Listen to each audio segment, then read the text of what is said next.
سلف صالحین اور تہجد کی نماز، یعنی پہلے کے نیک لوگ جو تھے وہ کیسے کرتے تھے، کیا کرتے تھے.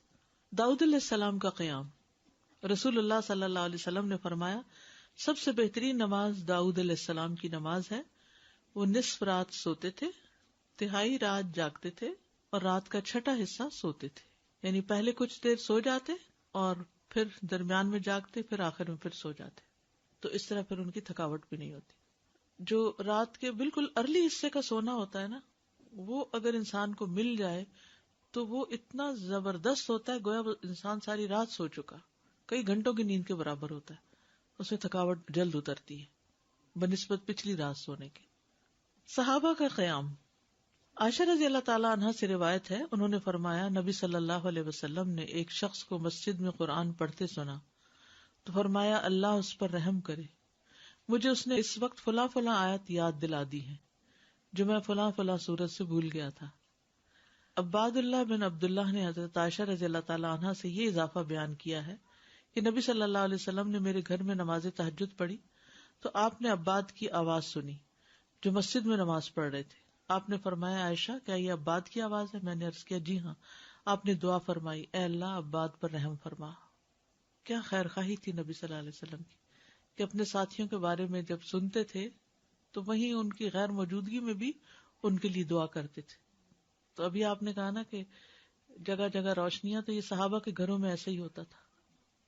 صحابیات کا قیام، نبی صلی اللہ علیہ وسلم نے فرمایا مجھ سے جبریل علیہ السلام نے کہا کہ حفصہ سے رجوع کر لو کیونکہ وہ بہت روزے رکھنے والی اور بہت قیام کرنے والی ہیں اور بے شک وہ جنت میں آپ کی بیوی ہیں.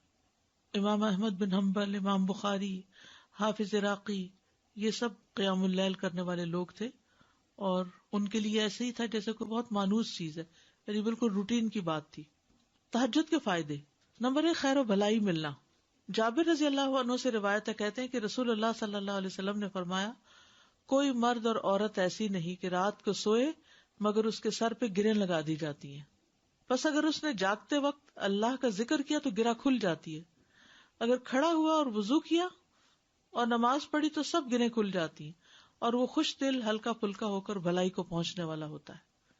یعنی جو لوگ صبح اٹھ کر، یعنی صبح اٹھتے ہی پہلے ذکر کرتے ہیں اللہ کا، دعا کرتے ہیں، اگر تہجد کے وقت اٹھے ہیں تو کون سی آیات پڑھتے ہیں؟ آل عمران کی آخری آیات، ان فی خلق السماوات والارض، اور پھر وضو کرتے ہیں، نماز پڑھتے ہیں تو ان کی ساری گرہیں کھل جاتی، بالکل فریش ہو کر، ریلیکس ہو کر دن کا آغاز کرتے ہیں. اور اگر نماز مس ہو جائے تو بوجھ تلے آ جاتے. اسی طرح نفس میں چستی آتی ہے، ورنہ سستی اور خباثت نفس کے اندر آتی ہے. لا علاج مرض سے شفا ملنا.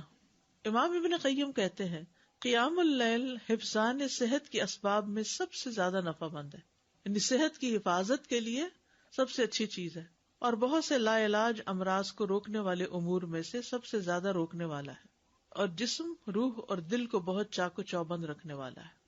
یعنی لا علاج مرضوں کا علاج ہے قیام اللیل. دل کا علاج، یحییٰ ابن معاذ کہتے ہیں دل کا علاج 5 چیزوں میں ہے. نمبر 1 تدبر کے ساتھ قرآن پڑھنا. نمبر 2 پیٹ کو خالی رکھنا، یعنی بہت زیادہ نہ کھانا. نمبر 3 قیام اللیل. نمبر 4 سحری کے وقت اللہ کے سامنے عاجزی اور انکساری کرنا. نمبر 5 نیک لوگوں کی مجلس میں بیٹھنا. دل کو خوشی ملنا. عطا خراسانی کہتے ہیں جب آدمی رات کو تہجد کے لیے اٹھتا ہے تو خوشی کے ساتھ صبح کرتا ہے اور اس قیام کی وجہ سے اپنے دل میں مسرت محسوس کرتا ہے، اور اگر اس پر نیند غالب آ جائے اور وہ اپنے ورد سے سویا رہ جائے تو غم کی حالت میں صبح کرتا ہے کہ آج میرے تہجد میں سو گئے، اور اس کا دل ٹوٹا ہوا ہوتا ہے، گویا کہ اس کا کچھ کھو گیا ہو، کیونکہ اس نے اپنے نفع مند کاموں میں سب سے زیادہ مفید کام کو کھو دیا، یعنی قیام اللیل کو. رزق ملنا. ابن قیم کہتے ہیں 4 چیزیں رزق کو کھینچ لاتی ہیں. نمبر 1 قیام اللیل. نمبر 2 سحری کے وقت استغفار کی کثرت. نمبر 3 صدقے کا خیال کرتے رہنا. نمبر 4 دن کے شروع اور آخر میں اس کا ذکر کرنا، یعنی صبح شام کی دعائیں ہیں یا اذکار ہیں. چہرے پر نور آنا. حسن بصری سے پوچھا گیا رات کو تہجد پڑھنے والے سب لوگوں سے زیادہ حسین چہرے والے کیوں ہوتے ہیں؟ انہوں نے کہا اس لیے کہ وہ تنہائی میں رحمان کے ساتھ گفتگو کرتے ہیں اور اللہ انہیں اپنا نور پہنا دیتا ہے. لوگوں کی محبت ملنا. سعید بن مسیب کہتے ہیں کہ ایک آدمی رات کو نماز پڑھتا ہے تو اللہ اس کے چہرے میں نور بنا دیتا ہے، اس نور کی وجہ سے ہر مسلمان اس سے محبت کرتا ہے. جب اس کو ایسا شخص دیکھتا ہے جس نے اسے پہلے نہیں دیکھا ہوتا تو وہ کہتا ہے بے شک مجھے اس آدمی سے محبت ہے، یعنی دیکھتے ہی اس کے دل میں اس کی محبت آتی ہے. کوئی ایک فائدہ بتائیے مجھے، کیا فائدہ تہجد پڑھنے کا؟ خوشی ملنا، دل کا علاج، لا علاج مرضوں سے حفاظت، رزق ملنا، یس، نفس میں چستی آنا، لوگوں کی محبت ملنا. مجھے ایسے لگتا ہے میں جب سے قرآن کے ساتھ جڑی ہوں مجھے بہت سارے لوگوں کی محبت جو ہے ملی ہے. میں جن کو فرسٹ ٹائم بھی ملتی ہوں وہ بھی اتنے پیار سے ملتے ہیں، دوبارہ پوچھتے ہیں حال احوال. اور اسی طرح میری جاب پہ بھی لوگوں سے جھگڑا رہتا تھا، اور اس کے بعد میں اس طریقے سے سوچتی تھی کہ نہیں اب میں قرآن پڑھتی ہوں اور رات کو قیام کرتی ہوں. اس وجہ سے یہ میرے ساتھ اچھا آسانیاں ہو گئی الحمدللہ. اصل میں ان دو چیزوں سے اپنے مزاج میں بھی بڑا فرق آتا ہے، یعنی ہم بھی بدلتے جس سے بھی لوگوں کا رویہ بھی بدل جاتا ہے، چڑچڑا پن دور ہوتا ہے، برداشت پیدا ہوتی ہے. تو جس میں برداشت پیدا ہو جائے تو پھر بہت سے اس کے دوست بن جاتے ہیں. سادہ جب سے قرآن کے اسٹوڈنٹ بنے نا تو یہ پتہ چلا کہ یہ بہترین وقت ہوتا ہے اپنے سبق کو یاد کرنے کا اور اس پہ غور و فکر کرنے کا. بالکل. جب سے یہ شروع کیا ہے یہاں بھی آنا اور یہ تہجد پڑھنا، احساس ہوتا ہے کہ صرف اور صرف یہی وقت ہے جو میں نے صرف اپنے لیے استعمال کیا اور فائدہ مند ہے. واقعی بالکل صحیح کہا کہ یہ میرا وقت ہے میرے رب کے ساتھ، مائی اون ٹائم. ابھی جو فائدہ آپ نے تہجد کا بتایا اس میں یہ انرجی آتی ہے، چستی آتی ہے. کیسے کیسے انرجی ڈرنکس آ رہے ہیں اور کس کس طرح لوگ ہر ایک دفعہ بس ڈاکٹر سے یہی کہہ رہے ہیں کہ بس I have lack of energy, energy نہیں ہے. اب دیکھیے کہ پچھلی پہر رات کو اٹھ کے صاف ستھرا ہو کے، نبی صلی اللہ علیہ وسلم کا طریقہ کیا تھا کہ آنکھ کھلتے مسواک کرتے تھے، مسواک کیا، صاف ستھرے ہوئے، پاک ہوئے، اور پھر آپ طویل قیام کرتے. اب کیا کہتے ہیں، کھڑے ہو کے آفس میں کام کریں، اسٹینڈنگ آفیسز بن رہے ہیں، یعنی قیام کی حالت میں کمپیوٹر استعمال کرے. تو یہ قیام اگر کسی نے صبح صبح ہی کر لیا ہو، اور پھر نبی صلی اللہ علیہ وسلم کے قیام جتنا ہی ان کا رکوع بھی ہوتا تھا، اتنی دیر آپ جھکے ہوئے، اتنی دیر آپ کا سر سجدے میں پڑا ہوا، صحت ہی صحت ہے، ایکسرسائز ہی ایکسرسائز ہے. فجر سے تھوڑی دیر پہلے اٹھ کے قیام کرنا، میں نے کسی لیکچر میں یہ سنا تھا کہ مطلب ٹھیک ہے آپ یہ تو کرتے ہیں لیکن یہ بیسیکلی وہ قیام اللیل نہیں ہے، یہ کچھ اور ہی چیز ہے. نہیں ایسا کچھ نہیں. دیکھیے یہ اور کیا ہے، مطلب ان کا کہنے کا مطلب یہ تھا کہ ہم جیسے یہ سست لوگوں کے لیے ہے کہ اچھا چلو فجر سے ذرا سا پہلے اٹھ کے کر لیا، ورنہ بیسیکلی رات کی ڈیپ میں اٹھیں اور اس وقت کریں. وہ تو بالکل ٹھیک ہے. جیسے بہترین قیام جو ہے وہ داؤد علیہ السلام کا ہے، جو اٹھتے تھے پھر پڑھتے تھے پھر لیٹ جاتے تھے، آدھی رات کے بعد اٹھتے تھے، پھر ایک تہائی کے بعد پھر وہ چھٹا حصہ جو تھا پھر دوبارہ سو جاتے تھے. لیکن یہ کہ عشاء کے ساتھ بھی ایکسٹرا نوافل سے بھی چاہے نہ بھی سوئے ہوں وہ بھی قیام ہوتا ہے. یعنی رات کے نوافل چاہے اول حصے میں پڑھ لیں، چاہے درمیان میں، چاہے آخر میں. ہاں یہ ایکسٹرا بات ہے کہ جس کام میں جو جتنی مشقت کرتا ہے اس کا اجر اتنا ہی زیادہ بڑھ جاتا ہے. آخری وقت میں اٹھنے والوں کا کم ہے اور پہلے اٹھنے والوں کا زیادہ ہے obviously. لیکن آخری حصہ لاسٹ 1/3 جو ہے اس میں اللہ تعالیٰ آسمانی دنیا پر آتے ہیں تو وہ اس لحاظ سے زیادہ بہتر، اور سحری کا وقت جو ہے اس کی دعائیں قبول ہوتی ہیں. تو اس لیے اس وقت کو یہ نہیں سمجھنا چاہیے کہ یہ صرف سستی کا وقت ہے، بلکہ بڑے اجر کا وقت بھی ہے. اور پھر یہ جو ہم کہتے ہیں نا کسی کو چلو 10 منٹ پہلے اٹھ کے پڑھ لو، یہ صرف اس لیے کہتے ہیں کہ ایک دو پڑھیں گے مزہ آئے گا، پھر 10 کے وہ پیچھے اور 10 چلے جائیں گے. بگننگ بھی ہے بالکل، اسٹیپ بائی اسٹیپ، تھوڑا تھوڑا. ورنہ ایک دو دن تو جذبات میں آ کے اٹھیں گے تو پھر چوتھے دن پھر سوچ پڑے ہوں گے.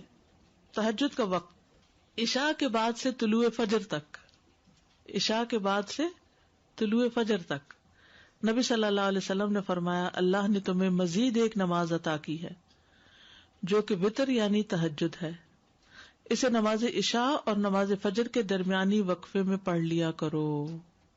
ٹھیک ہے نا، یہ سلسلہ صحیحہ کی حدیث ہے. کب سے کب تک ہے تہجد کا وقت؟ عشاء کے بعد سے فجر تک. اٹھنے کا بہترین وقت، مسند احمد کی روایت ہے، ابو مسلم سے روایت ہے کہ میں نے ابو ذر رضی اللہ عنہ سے پوچھا رات کے کس حصے میں قیام کرنا سب سے افضل ہے؟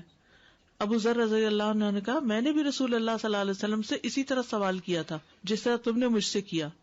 آپ نے فرمایا رات کے پچھلے پہر، یہ رات کے پچھلے پہر یا نصف رات میں، لیکن ایسا کرنے والے بہت تھوڑے ہیں. یعنی مشکل ہے نا آدھی رات کو اٹھنا. آپ مثلاً سوئے ہیں 10 بجے اور 12 بجے پھر اٹھ جائیں تو مشکل ہوگا. رات کے آخری حصے میں قیام کرنا. جابر رضی اللہ عنہ سے روایت ہے, انہوں نے کہا میں نے نبی صلی اللہ علیہ وسلم کو فرماتے ہوئے سنا, تم میں سے جسے یہ خدشہ ہو کہ وہ رات کے آخر میں نہیں اٹھ سکے گا تو وہ وتر پڑھ لے پھر سو جائے, اور جسے رات کے قیام کا یقین ہو وہ رات کے آخر میں وتر پڑھے, کیونکہ رات کے آخری حصے میں قرات کے وقت حاضری دی جاتی ہے اور یہ بہتر ہے. ٹھیک ہے, تو رات کا آخری حصہ بھی اچھا ہے. آخری پہر دعاؤں کی قبولیت کا وقت بھی ہے. عمرو بن ابسہ سے مرفوعاً روایت ہے کہ رات کی نماز 2 رکعت ہے اور رات کے آخری حصے میں دعا سب سے زیادہ قبول ہوتی ہے. رات کے آخری حصے میں دعا سب سے زیادہ قبول ہوتی ہے. نبی صلی اللہ علیہ وسلم کے اٹھنے کا وقت. مسروق سے روایت انہوں نے کہا میں نے عائشہ رضی اللہ عنہا سے پوچھا کہ نبی صلی اللہ علیہ وسلم کو سب سے زیادہ کون سا عمل پسند تھا. انہوں نے فرمایا وہ عمل جو ہمیشہ ہوتا رہے. میں نے کہا آپ رات کو کب اٹھتے تھے؟ انہوں نے فرمایا جب مرغ کی آواز سنتے تو اٹھ جاتے. اب دیکھیے اس کو گھڑیاں نہیں تھی, لیکن اللہ نے نیچرلی یعنی کہ ایک وقت تہجد کا جو تھا اس میں مرغ اذان دیتا ہے تو وہ بھی ایک الارم کی طرح ہے. آپ کو پتہ ہے کراچی کا تو کچھ نہ کچھ ہے, اس لیے کہ فرسٹ ٹائم کراچی میں میرے ساتھ یہ ایکسپیرینس ہوا کہ رات کے وقت کبے بول رہے ہیں, رات کے وقت کبے بول رہے تھے. یہ فرسٹ ٹائم میں نے دیکھا تو میں نے کہا یہ کیا ہوا ہے. یعنی میں پریشان ہو گئی جب شروع میں گئی وہاں, یہ کیا ہو رہا ہے. پھر مجھے سمجھ میں آیا کہ یہاں کراچی میں تو ساری رات ٹریفک چل رہی ہوتی ہے اور لوگ جاگ رہے ہوتے ہیں, کہ کراچی میں لوگ رات کو زیادہ جاگتے ہیں, تو وہ پھر کبھی بھی جاگنے لگ گئے. کھانا ملتا ہے, بالکل کھانا بھی ملتا ہے. اب دیکھیں ریسٹورینٹس کے باہر وہ پرندے اڑ کے رات کے وقت آ کے بیٹھ کے جاتے ہیں, کیونکہ دن کو وہ سب بند پڑا ہوتا ہے بےچارے, ان کا رزق بھی رات کو کھلتا ہے. ان کا یعنی کہ وہ سارا سسٹم ڈسٹرب ہو چکا ہے. جیسے انسان ڈسٹرب ہو گئے تو پرندے بھی ڈسٹرب ہو گئے ہیں. حضرت عائشہ سے روایت فرماتی ہیں آپ صلی اللہ علیہ وسلم شروع رات میں سوتے اور آخر رات میں بیدار ہو کر تہجد کی نماز پڑھتے. نبی صلی اللہ علیہ وسلم کا نصف رات کو اٹھنا, آدھی رات کو, یہ وہ حضرت ابن عباس والی روایت ہے جس میں ابن عباس آپ صلی اللہ علیہ وسلم کے گھر میں آ کر رکے تھے اور پھر جب آدھی رات گزر گئی تو آپ بیدار ہو کر تہجد پڑھنے لگے. نبی صلی اللہ علیہ وسلم کا سحری سے قبل نماز سے فارغ ہونا. حضرت عائشہ کہتی ہیں کہ جب سحری کا وقت ہوتا تو میں نبی صلی اللہ علیہ وسلم کو اپنے پاس سویا ہوا ہی پاتی, یعنی آپ تہجد پڑھ کے دوبارہ سو جاتے تھے. حضرت عائشہ سے روایت بیان کرتی ہیں کہ بلا شبہ اللہ عز و جل رسول اللہ صلی اللہ علیہ وسلم کو رات میں جگا دیتے, چنانچہ صبح نہ ہو پاتی کہ آپ اپنے معمول کی عبادت سے فارغ ہو چکے ہوتے تھے. یہاں تک کوئی بات کرنا چاہیں؟ السلام علیکم استاذہ. کل میں نے کسی کے یہاں سنا تھا کہ وہ فیض سید کا لیکچر تھا, تو کہہ رہے تھے کہ میں جب کہیں سفر سے واپس آ رہے تھے تو دیکھا تو بولے میں ہندوؤں کے محلے سے گزرا تو رات کو سارے بتیاں بند تھی, سب کچھ خاموشی تھی, کیونکہ انڈیا میں الگ الگ محلے ہوتے ہیں. تو پھر جب مسلمانوں کے ایریا سے گزرا تو بولے وہاں سب اتنی چہل پہل تھی اور اتنا ہنگامہ تھا, کھانے وہ ہو رہے ہیں.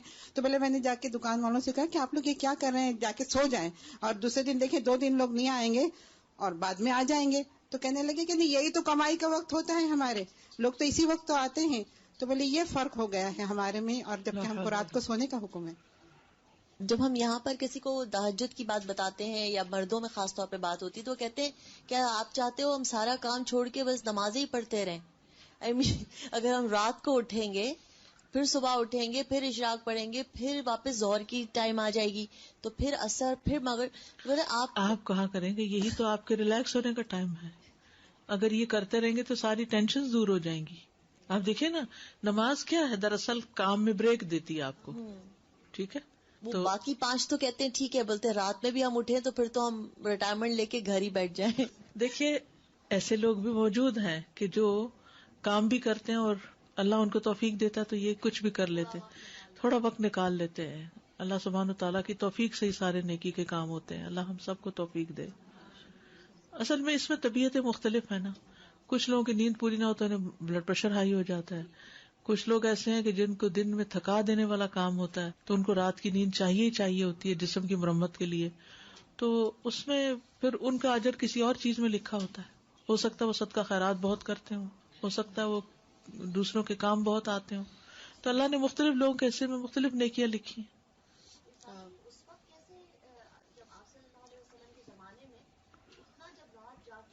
اور پھر دن کو جہاد اور سب کرتے تھے، بس قیلولہ کرتے تھے. وہاں جو تھی بڑی اہم بات وہ قیلولہ تھی، کیونکہ قیلولہ کرنے سے آپ دیکھیں گے کہ آپ کو ایک دوسرا دن مل جاتا ہے، اور جیسے حدیث میں بھی آتا ہے کہ رات کی عبادت کے لیے قیلولہ سے مدد لو. ساتھ میں یہ سوچ رہی تھی کہ جیسے اللہ سبحانہ تعالیٰ نے قرآن میں آپ صلی اللہ علیہ وسلم کو یہ بتایا کہ فسجد لہ وسبح لیلا طویلا، تو میں سوچتی کہ یہ والی جو راتیں ہیں لیلا طویلا، وہ لوگ جو پورا سال بہت مصروف رہتے ہیں ارلی مارننگ جاب، تو میں کہتی ہوں ان راتوں میں جو ہے نا لمبی والی راتیں، مجھے لگتا ہے ہر کوئی تہجد کی پریکٹس کر سکتا. تہجد کے لیے بیدار ہونے کی سنتیں: آنکھ کھلنے پر دعا پڑھنا. نبی صلی اللہ علیہ وسلم نے فرمایا جو شخص رات کو بیدار ہو کر یہ دعا پڑھے لا الہ الا اللہ وحدہ لا شریک لہ لہ الملک ولہ الحمد وہو علی کل شیء قدیر الحمد للہ وسبحان اللہ ولا الہ الا اللہ واللہ اکبر ولا حول ولا قوة الا باللہ ثم قال اللہم اغفر لی او دعا استجیب لہ فإن تودع وصلى قبلت صلاته. نبی صلی اللہ علیہ وسلم نے فرمایا جو شخص رات کو بیدار ہو کر یہ دعا پڑھے لا الہ الا اللہ آخر تک، اور پھر کہے اللہم اغفر لی، اے اللہ میری مغفرت فرما، یا کوئی اور دعا کرے جو اس کی دعا ہے، تو اس کی دعا قبول ہوتی ہے. پھر اگر اس نے وضو کیا اور نماز پڑھی تو نماز بھی قبول ہوتی ہے. ٹھیک ہے. آل عمران کی آخری 10 آیات پڑھنا. ابن عباس نے ابو المتوکل کو بتایا کہ انہوں نے ایک رات نبی صلی اللہ علیہ وسلم کے ہاں گزاری، تو اللہ کے نبی رات کے آخری حصے میں اٹھے، باہر نکلے اور آسمان پر نظر ڈالی، پھر سورۃ آل عمران کی آیت پڑھی ان فی خلق السماوات والارض. 3 بار وقفے سے اٹھنا. ابن عباس کہتے ہیں وہ ایک رات رسول اللہ صلی اللہ علیہ وسلم کے ہاں سوئے تو رات کو آپ جاگے، مسواک کی اور وضو فرمایا. آپ اس وقت یہ آیات پڑھ رہے تھے ان فی خلق السماوات والارض. یہ آیات تلاوت فرمائی حتیٰ کہ سورت ختم کی، پھر آپ کھڑے ہوئے اور 2 رکعتیں پڑھی، ان میں بہت طویل قیام، رکوع اور سجدے کیے، پھر واپس پلٹے اور سو گئے، یہاں تک کہ آپ کی سانس کی آواز سنائی دینے لگی. پھر آپ نے اسی طرح 3 دفعہ کیا، 6 رکعتیں پڑھی. ہر دفعہ آپ مسواک کرتے، وضو فرماتے اور ان آیات کی تلاوت فرماتے. پھر آپ نے 3 وتر پڑھے، پھر مؤذن نے اذان دی تو آپ نماز کے لیے باہر تشریف لے گئے. یعنی بار بار وضو کیا، بار بار مسواک کیا اور بار بار ان فی خلق پڑھا اور عبادت کی. بیدار ہوتے ہی مسواک کرنا. ابن عمر سے مرفوعاً مروی ہے کہ آپ صلی اللہ علیہ وسلم جب سوتے تو مسواک آپ کے پاس ہوتی، جب بیدار ہوتے تو مسواک سے ابتدا کرتے. اسی طرح جب آپ تہجد کے لیے کھڑے ہوتے تو اپنا منہ مسواک سے اچھی طرح صاف کرتے. 2 رکعتیں پڑھ کر سلام پھیرتے اور مسواک کرتے. سبحان اللہ، کس کثرت کے ساتھ منہ صاف کرتے. صحابہ کو بھی حکم دیا جاتا کہ رات کو اٹھے تو مسواک کریں. پھر درمیانہ وضو کرنا. ابن عباس سے روایت ہے، انہوں نے کہا میں نے ایک رات اپنی خالہ میمونہ کے ہاں گزاری. نبی صلی اللہ علیہ وسلم رات کو اٹھے اور اپنی ضرورت کی جگہ آئے، پھر اپنا چہرہ اور دونوں ہاتھ دھوئے، پھر سو گئے اور پھر اٹھے اور مشکیزے کے پاس آئے، اس کا بندھن کھولا، پھر 2 وضو کے درمیان کا وضو کیا، یعنی ہلکا سا وضو، اور پانی زیادہ استعمال نہیں کیا اور اچھی طرح وضو کیا، پھر اٹھے اور نماز شروع کی. یہاں تک اگر کوئی بات پوچھنی تو. مجھے ذہن میں یہ بات آ رہی تھی کہ یہ جو وقفے سے اٹھنا ہے تو یہ تجربہ ہے کہ ایک نیند کا ایک سائیکل ہوتا ہے، ہر 1.5 گھنٹے کے بعد آنکھ کھل جاتی ہے. جی بالکل صحیح کہا آپ نے. تو یہ سبحان اللہ، یہ اللہ نے خود ہی نظام رکھا ہے، اگر اس سے فائدہ اٹھا لیں تو. بالکل انسان کو سائڈ بدلنے کی ضرورت پیش آتی ہے، اور اس وقت ایک دفعہ تو پوری آنکھ کھلی جاتی ہے. صبح دیر سے آنکھ کھلے تو فجر کی نماز پڑھے تو کیا وہ ہوگی ہماری قضا؟ کتنے بجے آنکھ کھلے مثلا؟ جیسے 8 بجے 9 بجے تو جب پھر تو قضا ہی ہوگی. چاش کا وقت آ جائے گا تو قضا ہوگی. جی قضا ہوگی. اور عشاق کی بھی قضا ہوتی ہے؟ نہیں، وہ تو ظہر سے پہلے پڑھ سکتے ہیں، تو وہ لیٹ پڑھ سکتے ہیں پھر. اچھا، عشاق چاش دونوں. میں نے تہجد میں تو میری تو پوتی اٹھ جاتی ہے، وہ مجھے تہجد پڑھاتی ہے پھر. اچھا الحمدللہ. کم سے کم اور زیادہ سے زیادہ تعداد کتنی رکعتیں پڑھنی چاہیے؟ ٹھیک ہے، یہ بھی بڑا اہم سوال ہے. اکثر لوگ پوچھتے ہیں تہجد کتنی رکعتیں، تو یہ ظہر اثر وغیرہ کی طرح مقرر رکعتیں نہیں ہیں، اس میں وسعت ہے. ٹھیک ہے، کم سے کم اور زیادہ سے زیادہ تعداد. ابن عثیمین کہتے ہیں نبی صلی اللہ علیہ وسلم سے رات کی نماز کے متعلق سوال کیا گیا تو آپ نے فرمایا رات کی نماز 2 رکعت ہے، مثنا مثنا، اور آپ نے اس کو کسی تعداد کے ساتھ متعین نہیں کیا. آپ نے یہ نہیں فرمایا 4 ہے، 6 ہے، 8 ہے، 10 ہے، نہیں. کیا فرمایا 2 ہے. تو جب نبی صلی اللہ علیہ وسلم نے اس کے لیے کسی گنتی کو متعین کیے بغیر کیفیت کو واضح کر دیا تو اس سے معلوم ہوا کہ نماز کا معاملہ اس بارے میں وسعت رکھتا ہے، یعنی اس میں کافی گنجائش ہے. انسان 100 رکعتیں بھی پڑھ سکتا ہے اور ایک رکعت کے ساتھ اس کو وتر بنا سکتا ہے. تو اصل بات یہ کہ انسان جتنی طاقت پاتا ہے اتنی رکعتیں ادا کر لے. ٹھیک ہے. ابن باز رات کی نماز کی تعداد کے متعلق کہتے ہیں کہ یہ بات ہر انسان کی طاقت کی طرف لوٹتی ہے، اور نبی صلی اللہ علیہ وسلم 11 رکعت ادا کرتے اور 2 رکعت پر سلام پھیرتے. آپ علیہ الصلوۃ والسلام اپنی قرات، اپنے رکوع اور اپنے سجدوں کو لمبا کرتے تھے، اور قیام اللیل کو 2 ہلکی پھلکی رکعتوں کے ساتھ شروع کرتے تھے. سب سے بہتر یہی ہے، اور اگر وہ 3، 5 یا اس سے بھی زیادہ پڑتا تو کوئی حرج نہیں. ہر ایک اپنی طاقت کے مطابق ادا کرے گا، اس میں کوئی حد نہیں. لیکن سب سے افضل صورت 11 رکعت نماز پڑھنا ہے، 8 تہجد اور 3 وتر. نبی صلی اللہ علیہ وسلم کا رمضان اور غیر رمضان میں 11 رکعت سے زیادہ نہ پڑھنا. ابو سلمہ بن عبد الرحمن سے روایت ہے، انہوں نے عائشہ رضی اللہ تعالیٰ عنہا سے پوچھا، اور یہ صحیح مسلم کی روایت ہے، کہ رمضان میں رسول اللہ صلی اللہ علیہ وسلم کی نماز کیسے ہوتی تھی؟ انہوں نے جواب دیا، رسول اللہ صلی اللہ علیہ وسلم رمضان اور اس کے علاوہ دوسرے مہینوں میں فجر سے پہلے 11 رکعتوں سے زیادہ نہیں پڑھتے تھے. شیخ البانی کہتے کہ صحیح نص کے ذریعے رسول اللہ صلی اللہ علیہ وسلم کے فعل سے قیام اللیل کی رکعات کی تعداد 11 ثابت ہے، اور جب ہم اس میں غور کرتے ہیں تو ہمارے لیے انتہائی واضح طور پہ ظاہر ہو جاتا ہے کہ آپ اپنی پوری زندگی اس گنتی پر قائم رہے، خواہ رمضان ہو یا اس کے علاوہ آپ اس سے زیادہ نہیں پڑھتے تھے. جہاں 13 کی بات آتی ہے نا تو وہ 2 سنت فجر کی بھی شامل کر لیتے ہیں. حضرت عائشہ سے روایت ہے، نبی صلی اللہ علیہ وسلم رات کو 11 رکعتیں پڑھتے، 8 رکعتیں تہجد اور 3 وتر. کبھی 9 رکعتیں بھی پڑھی ہیں آپ نے، ٹھیک ہے، کبھی 7 رکعتیں بھی ادا کی ہیں آپ نے، اور 7 سے کم نہیں پڑھی، یعنی 6 پڑھ کے 1 وتر کیا ہے، 7 سے کم نہیں پڑھی اور 13 سے زیادہ نہیں پڑھی. رکعت کی ادائیگی کا طریقہ کیا ہے؟ 2 کر کے پڑھنا. حضرت عبداللہ بن عمر سے روایت، انہوں نے کہا ایک آدمی نے پوچھا کہ اللہ کے رسول رات کی نماز کیسے ادا کی جائے؟ آپ نے فرمایا رات کی نماز 2 رکعتیں ہیں، جب صبح ہونے کا اندیشہ ہو تو 1 وتر پڑھ لو.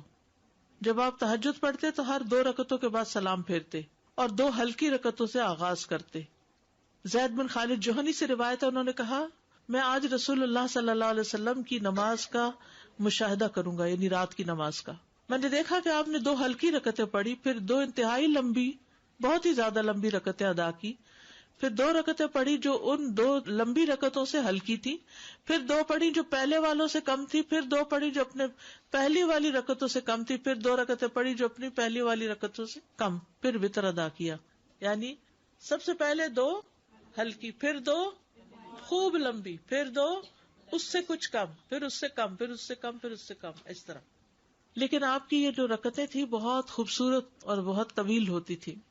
حضرت عائشہ کہتی ہیں ان کی خوبصورتی اور ان کی طوالت کے بارے میں مت پوچھو. پھر 4 رکعتیں پڑھتے، ان کے حسن، ان کی طوالت کے بارے میں نہ پوچھو. پھر 3 رکعتیں پڑھتے، یعنی 4 کے بعد تھوڑا سا بیچ میں وقفہ، پھر لمبے سجدے کرتے تھے. حضرت عائشہ کہتی ہیں کہ رسول اللہ صلی اللہ علیہ وسلم رات کو 11 رکعت پڑھتے تھے، یہ آپ کی رات کی نماز تھی. اس میں آپ اتنا طویل سجدہ کرتے کہ اپنا سر اٹھانے سے پہلے تم میں سے کوئی 50 آیتیں پڑھ لے. تہجد میں قرات، لمبی قرات کی فضیلت. صحیح مسلم میں ہے، جابر رضی اللہ عنہ سے روایت ہے، انہوں نے کہا کہ رسول اللہ صلی اللہ علیہ وسلم نے فرمایا فضیلت والی نماز وہ ہے جس میں قیام لمبا ہو، یعنی دیر تک کھڑے رہیں. 10 آیات کی تلاوت کا اجر. رسول اللہ صلی اللہ علیہ وسلم نے فرمایا جس شخص نے 10 آیتوں سے قیام کیا وہ غافلوں میں سے نہیں لکھا جاتا. 100 آیات کی تلاوت کا اجر.